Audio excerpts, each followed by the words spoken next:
IRN Inc. is a strategic advisory firm specializing in automotive intelligence for manufacturers and the financial institutions that support them. Kim Korth, president and owner of IRN, founded the company in 1983 and has grown the company into a top consulting firm focused on the automotive industry. She spoke at the MFG meeting about the automotive sector. Let's hear what she has to say. Hi, I'm Pat McGibbon. I'm with Kim Korth, and we're at the MFG meeting in Phoenix, Arizona. Kim's just gone through a sprint on what's happening in the automobile industry, so we thought we'd take a couple seconds here and ask her some more in-depth questions about what she thinks is going to be happening over the next few years with what's about 25% of all the orders placed for manufacturing technology in the United States. Okay. So Kim, glad you're here. You know, one of the things that I didn't see up there was your outlook for, let's say, 2011. Right. Sure. No, we were one of the few companies last year that was pretty optimistic about 2010, so we ended up being correct. Yeah. And it ended up with about 11.8 million units of production. Most people saw that February was a bang-up month for this, so we're starting very well. And we're anticipating being around 13 million for this year, which, while it's not back to historic standards, is certainly significantly better. And we think you're going to continue to see some improvements on that over the next couple of years. And while those orders and sales are great, you're seeing the dailies numbers drop dramatically. What's going to happen to catch up with supply to the demand? Well, that is a challenge right now.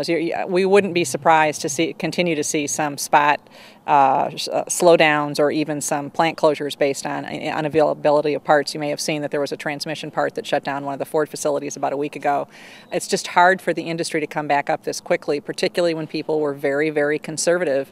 Even though the car companies back in the summer of 2010 were telling them that things were going to improve, people got pretty burned in that downturn and they were being extremely cautious. So now they're trying to get it back up as fast as they can, but it's a challenge. Well, and materials are tough to get a hold of, so even the supply chain down to the basic elements are probably absolutely. And so somewhere along there, somebody's going to have to squeeze on the prices a bit. Well, and I think, and it's been in your conference, I think there's been several statements made, is that people have been concerned about inflationary pressures the last couple of years. I think they're here, and I think you're going to continue to see both for demand coming back up, which is going to drive some of that inflationary pressure, but the fact that it's just there's more people out there wanting to buy what people have to sell. So I think that companies do need to be very cautious about getting their arms around those inflationary pressures, and you're probably going to see some price increases across the board. Well, and one of the things about the lower volume, people were always concerned, hell, if they couldn't make money at 17 million, how are they going to make it at 12 or 9 or 8? But profitability hasn't been an issue. Well, it hasn't been an issue because people, I mean, if you had predicted, and you know that, back in the latter part of 2008, that this industry in automotive could have gone down, and in one quarter it went down over 50%, that you could have had people live to tell the tale, you would have said there's absolutely no. So what people did in the first half of 2009 is, I've heard the term, they went into hibernation, they went in the bunker, whatever you want to talk about it, but most good suppliers reduce their fixed cost structure between 25 and 40%. Now, as the industry's come back, they've added back some costs, but they haven't added back that much. So they were capacitized really to make money at an 8.5 million unit level, and they've been enjoying an 11.5 million unit level. So not hard to make money in that kind of environment. Now the challenge going forward is, how much do you add back in order to be able to support the demand? No one wants to overdo it, in other words. Correct. You don't want to go back to where we're chasing sales just to feed our capacity. So translating that into investments in capital equipment.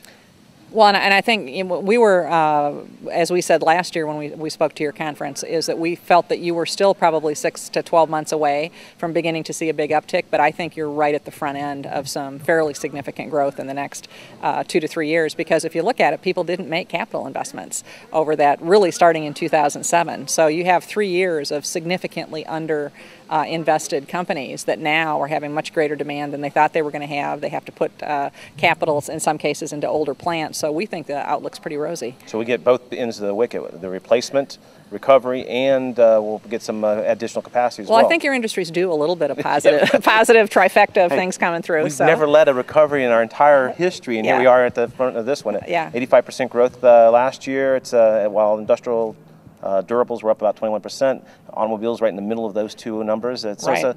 it's a fun time for manufacturing. Right, and the advantage you have is it's the better companies survived. Companies that were not as well managed are better companies because they learned they had to manage to survive. And those companies have a tendency to look longer term. And when they look longer term, they're willing to make investments that are going to reduce their cost structure on the front end, improve their throughput, that kind of thing. Well, in the last 2 months, we've seen a lot of pieces in the paper in the Wall Street Journal. Ford reopening plants in Kansas, GM bringing people back to work in the thousands and hundreds in California, but you haven't heard a lot about Chrysler and the Fiat people. Well, in fairness, you got to look at Chrysler being probably about a year behind everybody else, just from the standpoint as they were in much more fragile shape when they came, and then they've had the whole combination of the two companies. But we're very high on the management at Chrysler. I think Sergio Marchionne is as much a transformational leader in his way as Alan Mulally is at Ford. And we would anticipate you're probably another year and a half away of their starting to make any investments because their sales aren't going to pick up that quickly. But we would anticipate in the out years, the 2012, 2013, you'll start to see some investments, and so it'd be worth it for people to begin perhaps knocking on those doors. So will they do catch up, or that's when they'll get into the cycle? I think they'll get into the cycle, and I think they'll have a better idea of what their medium to long-term strategic manufacturing footprint is. And so when they've done that, then they'll be in better shape.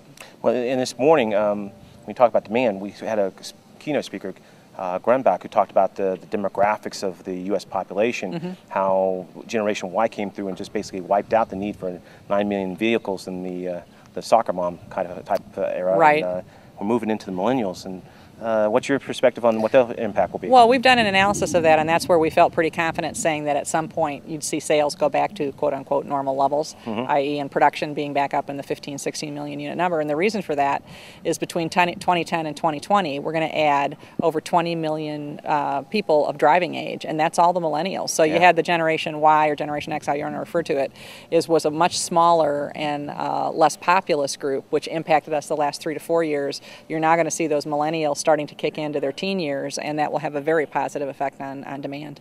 And then the product supply at the time, or the product offerings at the time, are going to be significantly different than the last boom. Oh, yeah.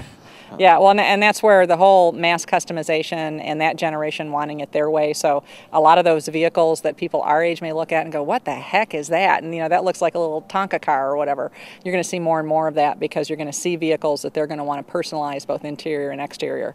So a lot of the experimental programs like the Cyan at Toyota and the new Fiat 500 and those sort of things, it's worth it for suppliers to pay attention to those because that could be an indicator of what vehicles are going to be like in the next 10, 20 years. Sure. Talk about customization. We're in Chandler, Arizona, and at the Sheraton here, and just down the road is Local Motors. Yeah. Completely different idea about how to put cars together. Exactly. And actually brings the people in to finish off the last 60 hours of the production. So it's not only theirs, they really put their own sweat into it as well. And I think, you know, you can't be in a society in which we go into Starbucks and order it our way. We go into Subway, you know, we get TiVo, we look at things when we want. That doesn't change when you get in a car.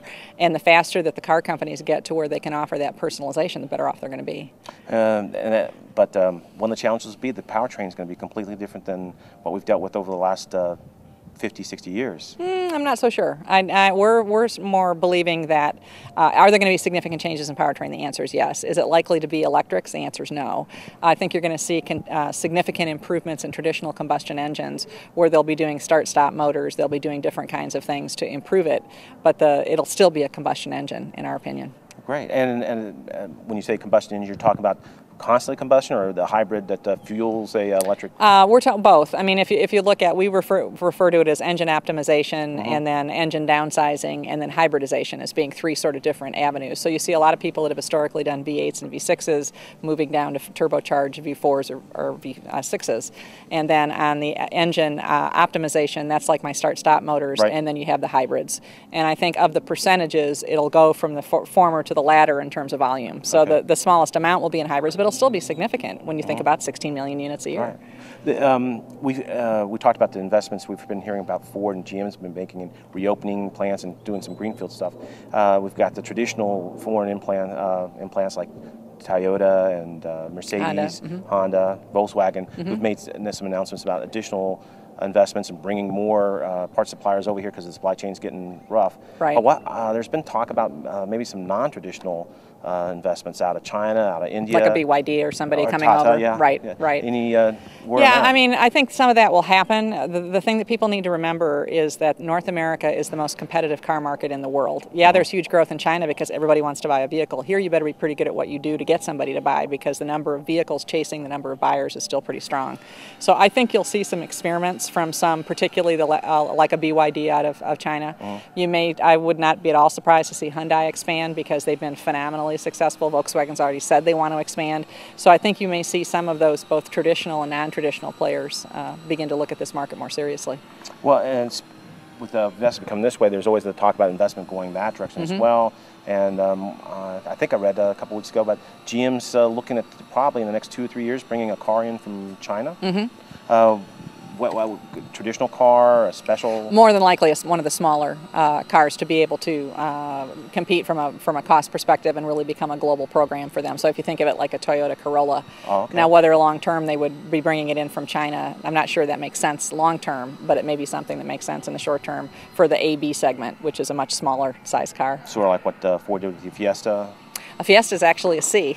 Oh, C, so it's hard for us to think. If you think of a traditional like a Taurus being a D segment vehicle, C is the really small sort of Fiesta kind of thing, so and then AB is like smaller than that. It's like a Tata. It's like a Tata. Oh wow. Okay. Yeah. So and there's some growth for the AB segment here, and that may be what they're going to experiment. So before they put a facility in or a line in, they want to get a feel for what's the consumer actually going to buy. So more along the sizes of a smart car. Correct. Smart cars.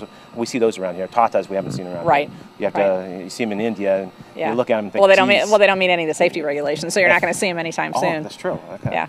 Okay. Sort of wrapping it up. Anything you'd want to point towards our members who are interested in what's going to happen with the investment in capital equipment for the automotive industry and the suppliers? I think you have an opportunity, and I know it's really hard to always sort of be selective about your business when you felt your business hasn't been strong enough.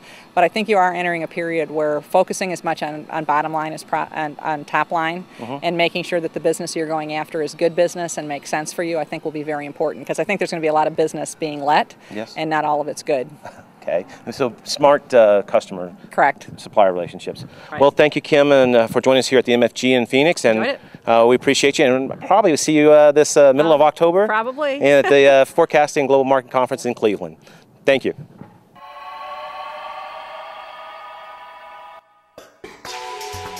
How does American manufacturing move forward in the next decade?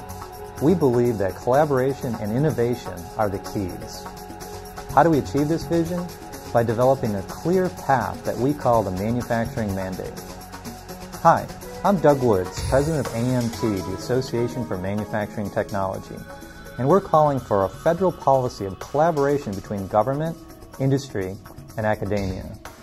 This federal policy would incentivize innovation in R&D in new products and manufacturing technologies. It would assure the availability of capital, increase our global competitiveness, while minimizing structural cost burdens, enhancing collaboration, and training a better educated smart force. The United States currently lags behind our trading partners in the fields we should be dominating in. That's because we operate in a business and regulatory environment that thwarts our progress. If we don't redirect our government policy and resources to focus on innovation and R&D, there will be more missed opportunities for American technological leadership, and our citizens will ultimately suffer.